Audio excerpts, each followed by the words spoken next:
시대를 대변하는 보수의 아이콘 윤창중이 쓴 세 권의 책 피정 2017년 12월 운명 도서 구매에 관한 문의는 010-8881-4649 010-8881-4649 도서출판 윤창중 칼럼세상으로 연락주세요. 윤창중 칼럼세상 윤칼세는 국내외에서 대한민국을 이끌고 있는 국가 중심 세력이 반드시 챙겨보는 격조 높은 칼럼을 쓰고 방송을 합니다. 여러분은 국가 중심 세력입니다. 구독 버튼을 꼭 눌러주십시오. 감사합니다. 여러분 안녕하십니까. 윤창중 칼럼 세상 윤칼세입니다.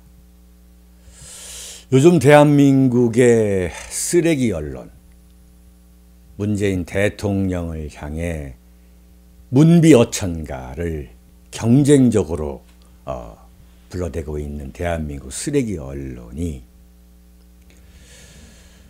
대통령 문재인의 변명이 불가능한 위장 전입과 같은 거, 이것을 명명백백하게 밝혀진 인사 실패를 자세하고 또 제대로 다뤄주는 것이 아니라 4년 전에 박근혜 대통령의 인사 실패라는 것을 다시 끄집어내가지고 마치 지금 박근혜 대통령이 인사를 하는 것처럼 지금 다시 리프레이를 하고 있습니다. 그러다 보니까 저 윤창중이가 또 단골 손님으로 TV 화면에 등장하는 웃지 못할 일이 벌어지고 있습니다. 저의 사건과 관련해서는 이미 명명백백하게 당시 그 현장을 지켜보았던 증인도 분명히 나타나서 저의 결백을 밝혀주었고, 또 이미 워싱턴 검찰이 대한민국 언론에 대해서 익스파이어, 영어로 말하면 익스파이어죠. 완전히 사건이 성립도 되지 않다가 시간이 흘러서 끝이 났다라고 분명히 밝혔는데도 여전히 저를 끄집어내서 참 마치 인사 그 실패의 참 주인공처럼 엮어대는 대한민국 쓰레기 언론, 참 이걸 어떻게 해야 되겠습니까? 저는 대통령직 인수위원회 대변인으로서 박근혜 대통령 당선인이 2013년 1월, 2월, 3월에 흘렸던 그 박근혜 대통령의 집권을 애통해하고 정말 참을 수 없어 하는 대한민국 언론과 야당이 똘똘 뭉쳐가지고 박근혜 대통령이 내놓는 인사마다 낙마를 시키던 시절, 2013년 1월, 2월, 3월 대통령직 인수위원회 대변인과 청와대 대변인으로서 박근혜 대통령이 피눈물을 흘리던 시절을 지켜보았던 사람으로서 과연 지금 이 인사 난맥, 인사 참패를 어떻게 보고 있는지, 그리고 자유한국당이 과연 어떻게 대처하고 있는지 오늘 좀 말씀드릴까 합니다. 문재인 대통령의 집권으로 자유한국당이 야당 생활을 한 지가 20일째에 접어들고 있습니다. 여러분은 자유한국당, 야당 자유한국당에 어떤 평가를 내십니까? 저는 자유한국당을 향한 저의 성적표는 참 할 말이 없을 정도의 낙제점입니다. 역시 예상했던 대로 야당을 하겠다는 전의, 그 전의 자체가 전혀 보이지 않습니다. 이낙연 총리 후보자의 국회 인사청문회 여러분 보셨죠? 저는 자유한국당 소속 국회의원들이 이낙연 후보자의 면전에서 정말 웃기지도 않는 칭송을 쏟아내는 장면을 물끄러미 바라보면서 정말 어처구니가 없었습니다. 이렇게 말하는 자유한국당 국회의원이 있었습니다. 평소에 이낙연 총리 후보자님에 대해 그 인품이 워낙 원만하셔서 존경해 왔습니다. 이낙연 후보자를 존경해 왔을 것 같으면 뭐하러 인사청문회 한다면서 질의합니까? 어떤 자유한국당 소속 국회의원은 이낙연 총리 후보자로 내정된 거 진심으로 축하합니다. 이렇게 시작하는 사람도 여러 명 있었습니다. 저는 스마트폰을 꺼내서 저런 소리를 하는 자유한국당 의원, 참 처음 보는 의원들이죠. 혹시 더불어민주당이나 바른정당, 국민의당 소속이 아닌가 검색을 해보기도 했습니다. 참 기가 찰 노릇이죠.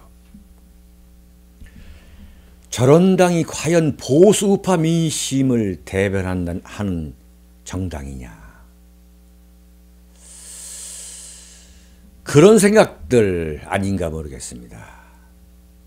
내가 뭐 날카롭게 질문한다고 해서 문재인 대통령의 인기가 지금 치솟고 있는데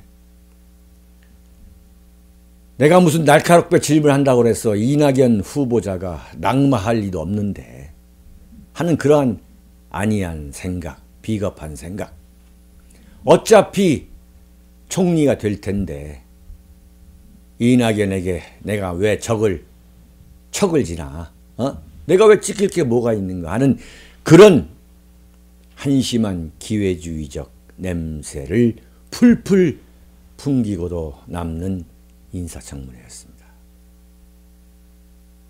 4년 전 박근혜 정권이 출범할 때에 이명박 정권에 이어 또다시 참패한 민주당은 두 번째 참패였지만 민주당은 지금의 자유한국당과는 비교 자체가 되지 않을 만큼 박근혜 대통령 당선인의 인사를 꼬투리 잡으면서 그야말로 악랄하게 총공세를 퍼부어댔습니다.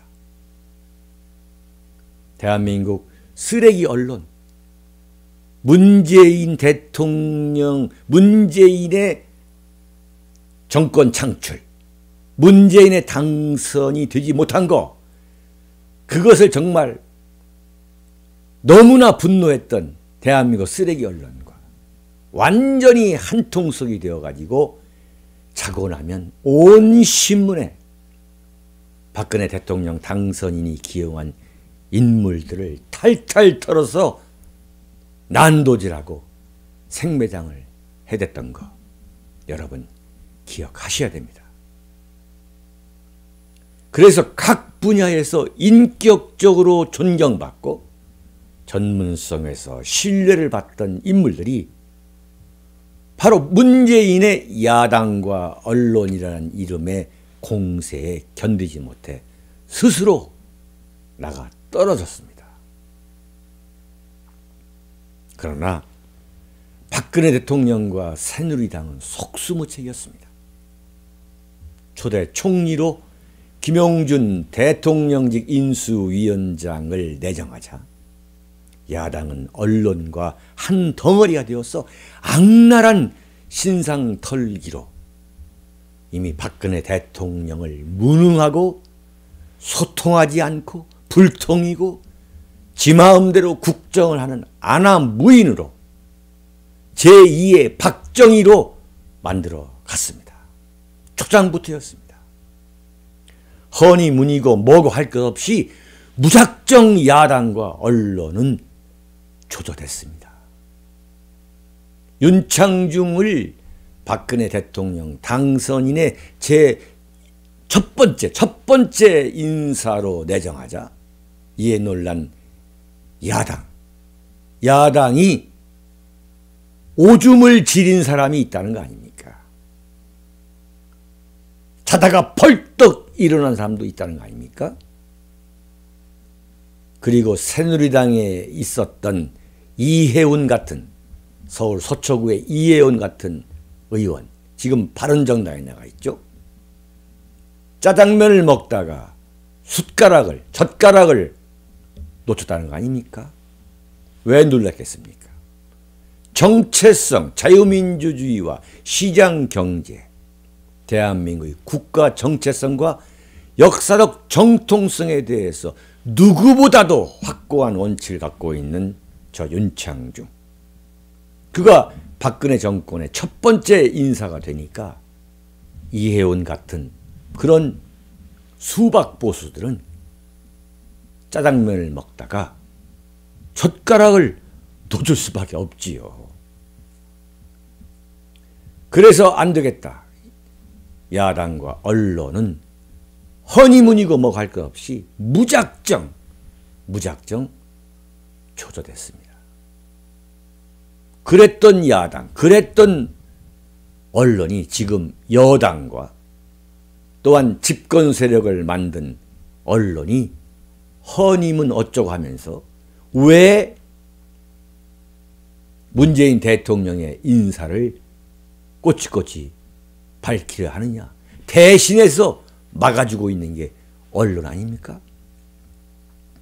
그럼에도 불구하고 위장 전입은 물론 전문성, 도덕성, 대한민국에 대한 국가관, 대북관, 역사관이 과연 어떻다는 것이 지금 도저히 막을래야 막을 수 없게 터져나오고 있지 않겠습니까?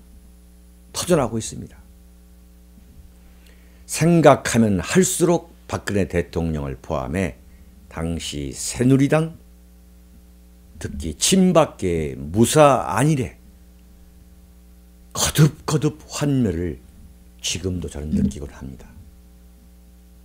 친박계는 말이죠. 오히려 밖에서 날아온 저 같은 사람들, 밖에서 날아 들어온 인사들이 자신들의 감투, 자신들의 권력의 자리를 빼앗는 경쟁자가 될 것 같아서 시기 질투하고 낙마하는 것을 오히려 즐기는 기색을 감추지 못했던 그 장면들을 저는 똑바로 기억하고 있습니다. 당시 친박계 중에서는 기자들이 나쁜 기사를 쓰도록 기사거리를 슬그머니 던져주거나 저 윤창중은 이렇게 칼럼을 쓸 때에 이렇게 막말을 했다라는 참 언론계 표현대로 못짓고미를 해주거나 기자들에게 모함해서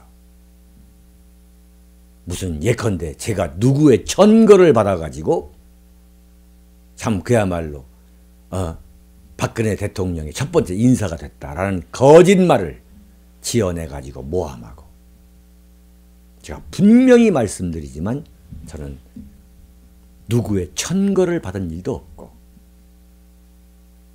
정말 박근혜 당선인의 첫 번째 인사가 된 것에 대해 저는 이루 말할 수 없는 당혹감을 참 당혹스러워했던 사람입니다.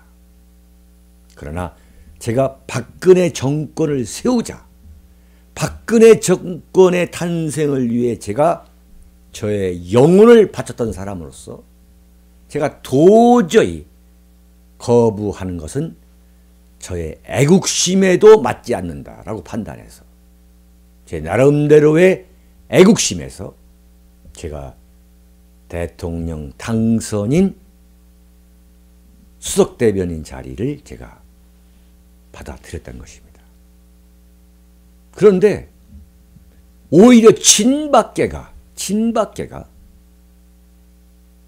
저보다 먼저 정치권에 들어온 그 친박계들, 그래서 기자들과 가까운 관계했던 친박계들이 자신들이 알고 있는 기자들한테 윤창중을 모함하고 비난하고 매장하는 거예요.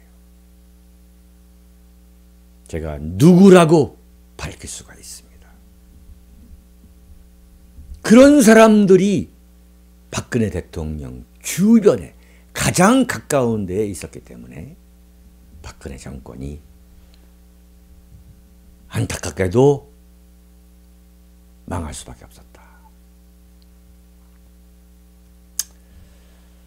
박근혜 대통령이 당시 김용준 인수위원장을 국무총리로 내정한 배경 중 하나는 제가 보기에는 그 김용준 인수위원장, 여러분 기억하시죠? 작은 키에 안경을 쓰고 아주 심각한 소아마비, 참 장애우라고 하시죠? 그 김용준 위원장이 갖고 있는 그 인생 스토리가 너무나 입지전적이기 때문이라고 저는 지금도 판단하고 있습니다.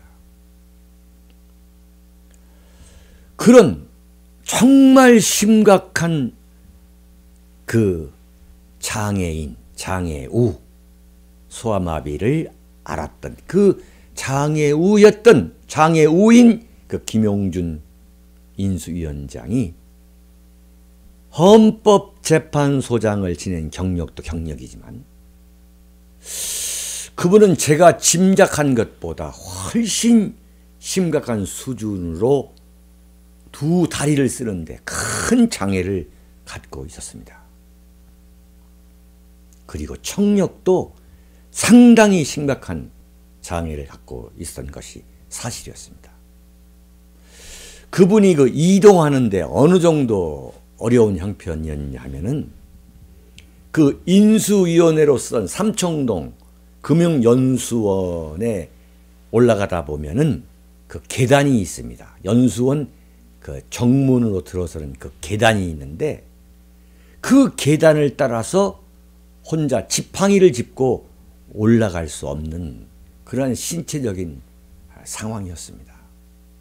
그래가지고 그분이 오시기 전에 그분이 그 계단을 따라 올라올 수 있도록 그 벽에다가 그 손잡이를 이렇게 만들어야 할 정도였습니다. 만약에 좌파 정권에서 이 정도로 심각한 신체적 장애를 갖고 있는데도 불구하고 헌법재판소장에까지 오른 인사를 국무총리에 지명했다면 정상적인 언론이라면 장애인의 승인이 어쩌니 하면서 난리를 치고도 남았을 것입니다.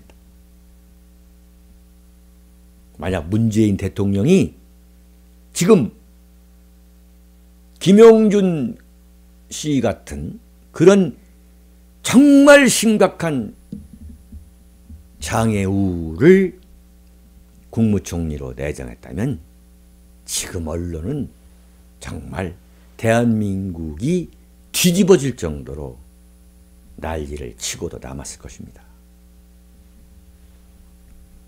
김용준 총리 후보 내정자는 어릴 적 3번씩이나 소아마비 수술을 했다고 합니다. 그럼에도 불구하고 그 김용준 씨의 리더십은 제가 30년이 넘도록 정치부 기자를 하면서 겪었던 어느 누구보다도 어느 정부 관리나 어느 정치인보다도 인간적으로, 정치적으로, 행정적으로 정말로 탁월한 분이었습니다. 참으로 포용적이고 무엇보다 인간의 문제, 그리고 놀라운 것이 말이죠, 이 권력의 문제에 대해, 정치판의 권력의 문제에 대해 아주 깊이 있는 식견을 갖춘 인물이었습니다. 저는 장애인에 대해, 장애우에 대한 편견에 파묻혀 있는 대한민국에서 그 인사는 그 자체로서 대단히 큰 의미를 갖고 있다고 긍정적으로 평가했습니다.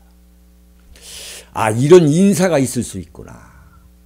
자신의 장애를 극복하고 그 헌법재판소 소장까지 오르게 된 것은 무엇보다도 자신의 그 온화하고 합리적인 성품이었다고 저는 판단이 되었습니다.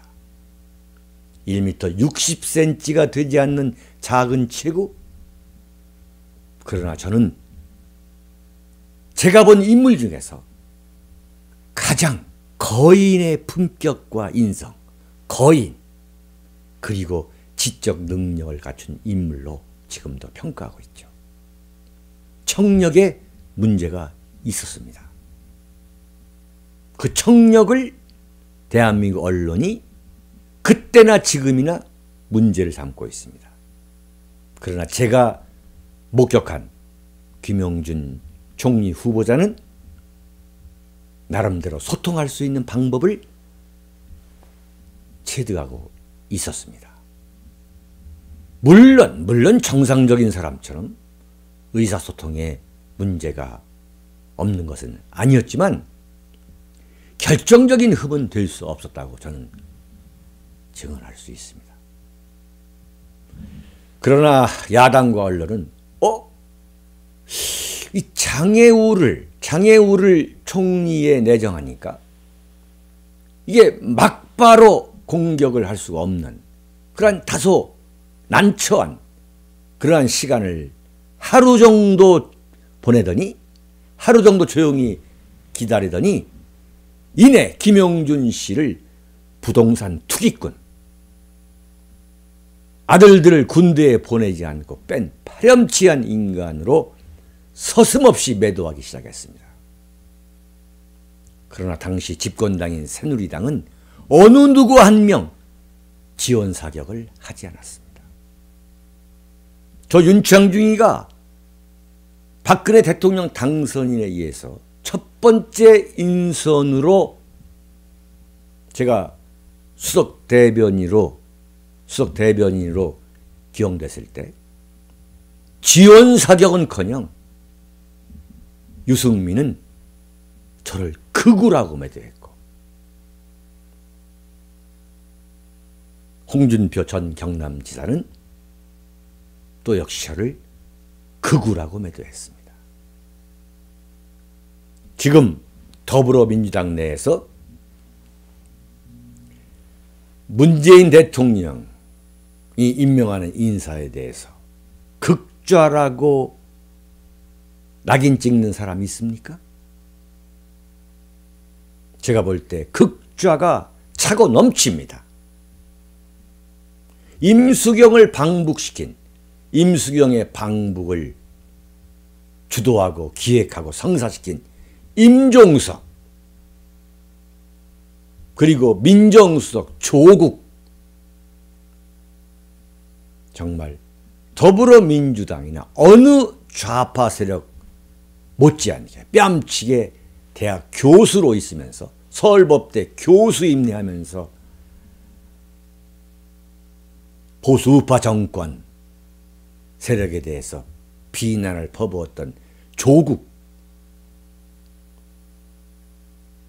이런 사람들을 기용해도, 그리고 또 있죠, 2번씩이나 위장 전입을 한 김성조 공정거래위원장 같은 사람, 그런 사람에 대해서 극좌라고 하는 세력이 없지 않습니까?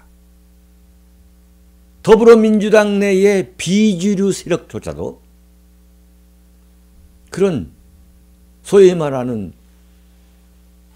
국가보안법 사상범으로 깜빵에 갔다 온 그런 죄수 출신들에 대해서 극좌라고 매도하는 경우가 없지 않습니까?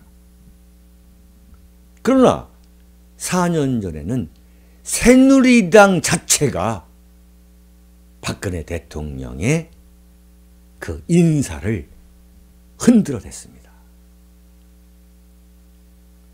지금 더불어민주당에서 원내대표를 포함해서 때를 지어서 이낙연 총리 후보 내정자를 옹호하고 있는 것은 집권당이라면 마땅히 그렇게 해야지만 지금 자유한국당은 기본적으로 그런 동료애라던가 대통령 인사에 대한 엄숙성이라 할까, 책임감 같은 거, 국가에 대한 책임감 같은 거, 오히려 제가 볼 때는 더불어민주당보다 못한 전혀 그 반대이다. 그런 것을 어떤 사람이 오면 심지어 대통령까지도 틈을 보이면 흔들어대는 그런 것이 바로 그들의 자유한국당의 전통적인 체질이 되어버렸습니다. 마치 자신들은 그런 더러운 일을 저지를 사람들이 아니라는 웃기는 위선, 그래서 고고한 정치인이나 되는 것처럼 손 놓고 있을 때 야당과 언론은 맹공을 퍼부어댔습니다. 집권 초부터. 김용준 국무총리 내정자는 야당과 언론의 악랄한 공세에 무기력하게 무너지는 기색이 역력했습니다. 제가 봤습니다. 그는 저에게 박근혜 당선자가 나에게 총리직을 제안할 때 그만둘 걸 괜히 받아들였나 봅니다. 제가 무슨 영광을 본다고, 이 나이에 무슨 영광을 본다고 이런 치욕을 당해야 하는지 하고 긴 한숨을 짓곤 했습니다. 새누리당 친박계 누구도 지원 사격을 하지 않았습니다. 지금 청와대 민정수석으로 무소불위의 권력을 누리고 있는 조국 당시 서울 법대 교수가 동아일보와의 인터뷰에서 박근혜 대통령 당선인이 한 3명의 인사, 이동욱 헌재소장, 그 다음에 김용준 국무총리, 그 다음에 윤창중을 삼진 아웃시켜야 한다라고 인터뷰를 하는데도 그 어느 누구 하나 거들길커녕 관심도 기울이지 않았습니다. 여러분,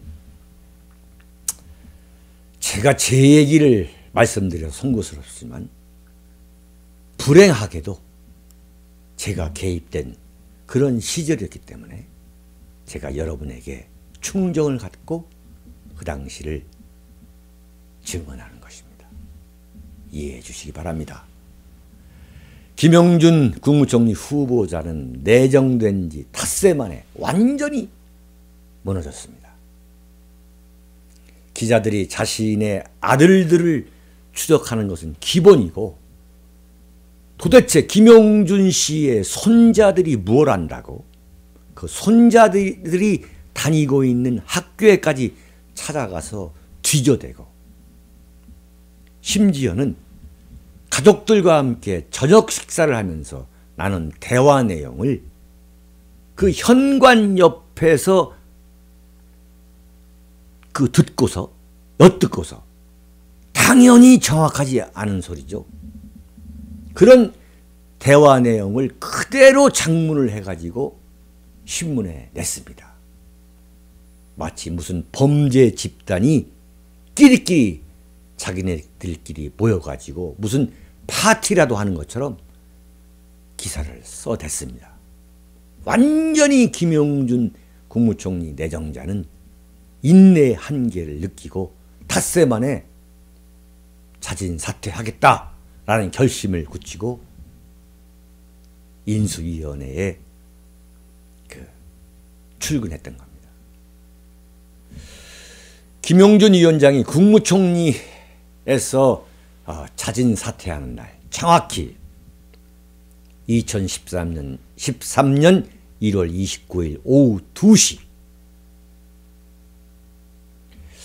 박근혜 대통령 당선인은 그 자신의 집무실이 있는 통인동에서 인수위원회 사회분과위원회로부터 업무 보고를 받기로 했습니다. 근데 업무 보고가 진행될 방의 옆에 마련된 그 대기실 주변의 분위기가 심상치 않다라는 걸 제가 포착했습니다. 저는 이제 그 인수위원회 사회분과위원회의 그 업무 보고 거기에 배석하기 위해서 왔다 갔다 하면서 기다리고 있는데 청와대 경호관들의 표정이 딱딱하게 굳어져 있는 거예요. 경호관들도 사람이기 때문에 그 안에서 흘러나오는 그 김용준 위원장과 박근혜 대통령 두 분이 나누는 대화를 아마 들었던 것 같아요. 제가 아주 그냥 낌새를 챘습니다. 아, 이게 뭐 심각한 대화를 하는구나.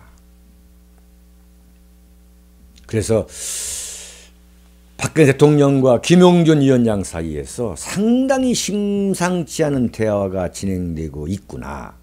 아, 김용준 위원장이 자진 사퇴하는 문제를 놓고 두 분이 대화를 하는구나. 박근혜 대통령은 시간만큼은 절대 지각하는 법이 없는 사람입니다. 제가 볼 때 지켜보니까. 그 업무 보고가 2시에 시작되기로 했는데 2시 10분이 돼도 나오지 않는 거예요. 그래서 제가 이렇게 기다리고 있다가 당시 그 진영 인수위원회 부위원장에게 제가 다가가가지고 저 방에서 무슨 심각한 이야기가 있는 것 같다라고 말했던 기억이 납니다. 그래서 거의 2시 반이 다 되어가지고 김용준 위원장이 그 인수위원들이 기다리고 있던 방에 들어오는데 그 얼굴색이 완전히 메주처럼 그렇게 발해가지고 초죽음이 되어 있는 거예요. 그리고 발걸음을 제대로 내딛지 못하는 거예요. 걷지를 못하는 거예요. 자신의 심신을 추스르지 못하는 거예요. 그런데 잠시 뒤에 박근혜 대통령이 나타났는데 조금도 표정이 흐트러지지 않고 그 특유의 환한 웃음을 짓는 거예요. 저는 전혀 내색을 하지 않는 그 모습에 속으로 크게 놀랐습니다. 아, 자기 절제력이 엄청나구나. 아버지와 어머니 두 분을 참 그야말로 총탄으로 보낸 그 쓰라린 경험을 하고 있는 그런 분의 그 자기 절제력이라는 것은 정말 엄청나구나, 이런 생각을 했습니다. 그렇게 업무 보고를 마치고서 저는 업무 보고를 마치고 한 6시쯤에 여러분 그 삼청동 금융연수원에 차려진 그 인수위 제 방으로 돌아왔어요. 그래서 김용준 위원장이 오늘 사퇴는 않는구나. 사퇴 의사를 틀림없이 밝혔을 것이다. 그런데 박근혜 대통령이 그것을 받아들이지 않아가지고 김용준 위원장이 그 뜻을 아마 접었나 보구나 하는 생각을 하고 있는데 갑자기 인터폰이 울리는 거예요. 보니까 김용준 인수위원장이라고 그 인터폰에 써 있어요. 그러면서 대변인, 제 방으로 잠깐만 오실래요? 이러시더라고요. 저는 직감적으로 사퇴하는구나 하고서 바로 한 10m 정도 떨어진 그 김용준 위원장의 방으로 달려가 보니까 문이 닫혀 있어요. 아, 지금 통인동에 있는 사무실에서 아직 오지 않으셨구나. 그래서 허겁지겁 차를 타고 가서 그 엘리베이터에서 내려가지고 그 방에 들어가 보니까 비서진들이 전혀 표정이 뭐 침통한 표정이 아닌 거예요. 그래서 제가 물어봤죠. 잠시 머무르면서 혹시 무슨 일 있어요? 하고 물었더니 아니요. 아니에요. 이렇게 답하면서 아주 밝은 모습이었습니다. 그래서 이제 비서가 김용준 그 국무총리 내정자한테 이제 윤창중 대변인이 왔다고 하니까 문을 활짝 열면서 내가 물러나야겠습니다 라고 큰 소리로 말하는 거 아니겠습니까? 그럼 저러면서 들어오라고. 그리고 지금 당장 대변인이 자신의 그 국무총리 후보 사퇴를 발표해달라고 부탁하는 겁니다. 그래서 저는 김용준 총리 후보자에게 당선인과 논의하신 겁니까? 라고 물었더니 바로 그 오후 2시 인수위 업무 보고가 시작되기 전에 박근혜 대통령 당선인에게 말씀을 드렸다는 겁니다. 그랬더니 절대 받아들일 수 없다고 했지만 아무리 생각해도 지금 사퇴해야겠다. 그러면서 더 이상 야당과 언론 때문에 못하겠다는 겁니다. 자신의 가족이 너무 큰 피해를 보고 있고 자기 자식들은 물론이고 손자들이 다니는 학교까지 기자들이 찾아가서 뒤져대고 나 더 이상 못하겠다는 거예요. 그러면서 나이가 75세인 김용준 총리 후보자는 어떤 면에서 자식벌이라고 할 수 있는데 옛날 같으면 제 앞에서 눈물을 참지 못하면서 박근혜 대통령에게 전하기 위해서 그 오후 2시 그 전에 그 대통령과의 면담에서 전하기 위해 그 적어 놓았던 메모지를 다시 꺼내 보면서 저에게 내가 물러나서 밖에서 도울 테니 제발 물러나게 해달라고 했다는 겁니다.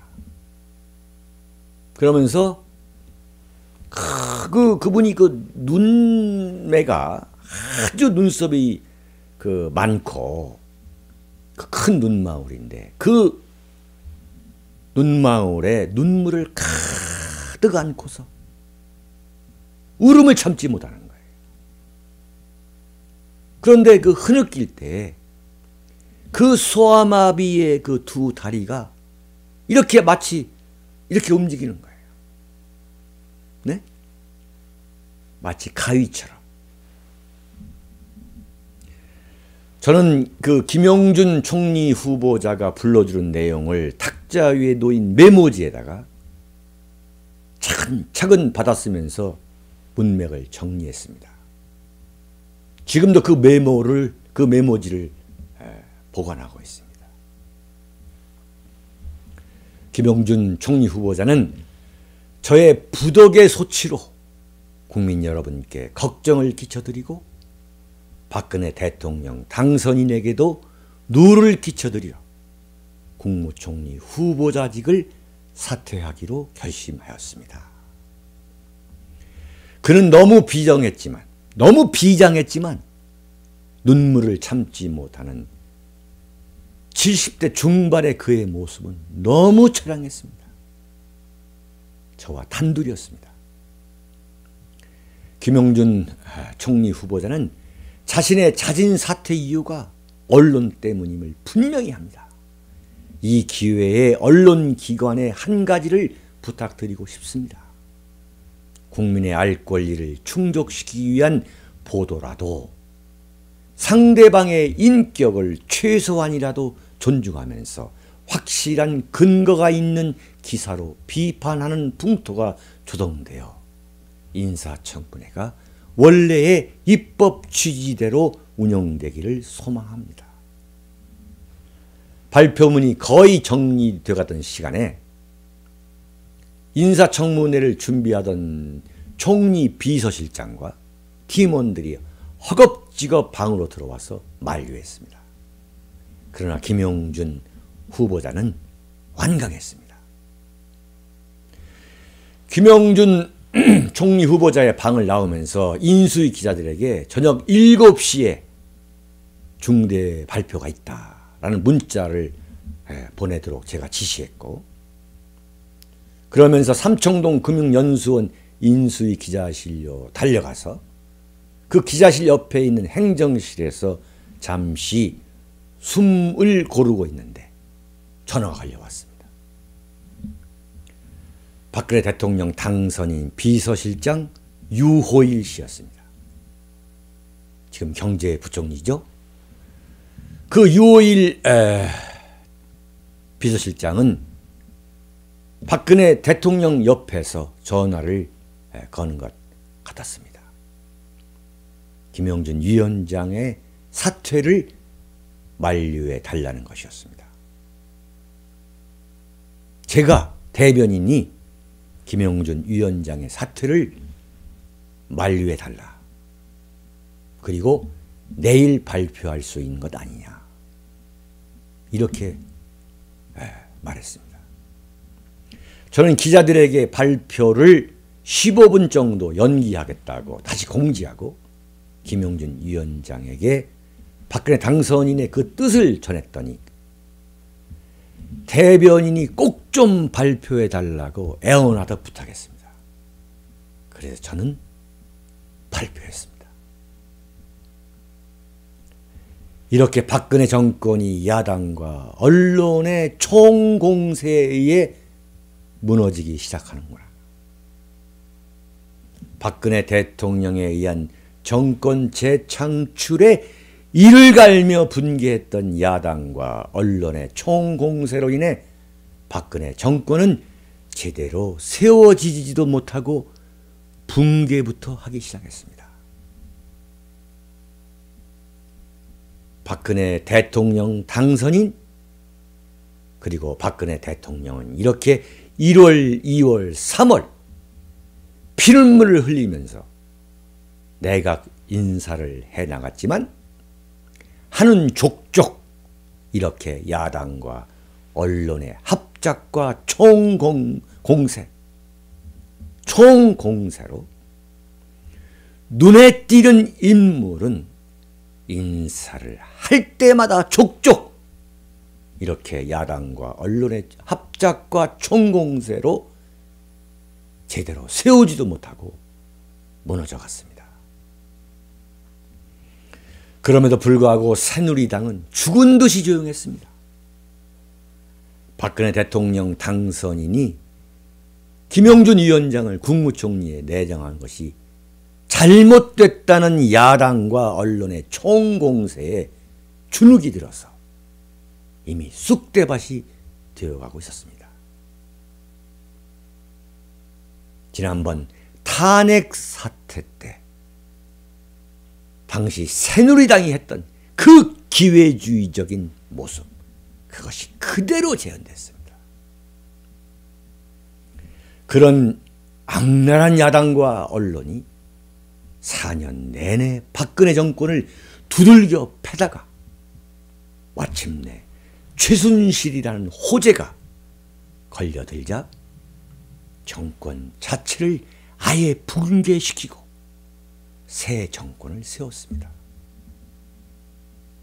지금도 대한민국 쓰레기 언론은 이미 4년이 흘러간 박근혜 정권의 인사 실패를 다시 끄집어내서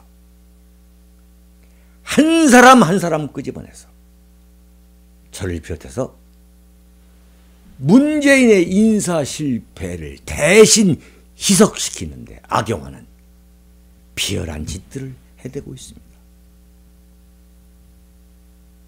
마치 공중파 TV나 종편을 보면은 마치 지금 박근혜 대통령이 인사를 하는 것처럼 4년 전 그 대한민국 언론과 야당에 의해서 몰매를 맞아서 무너졌던 그 인사들을 하나하나씩 끄집어내가지고 마치 지금 박근혜 대통령이 인사하는 것처럼 그런 착시를 만들어가지고 문재인 대통령의 인사 실패를 희석시키고 있습니다.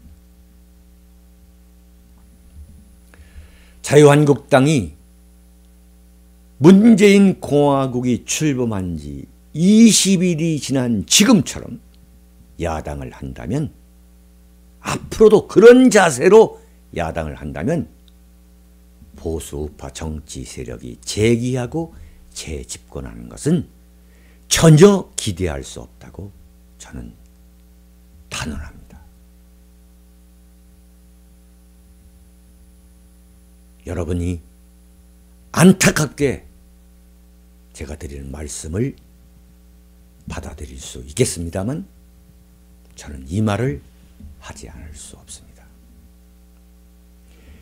이낙연 총리 후보자에 대한 국회 표결에서 결국 어떤 태도를 취할 것인지,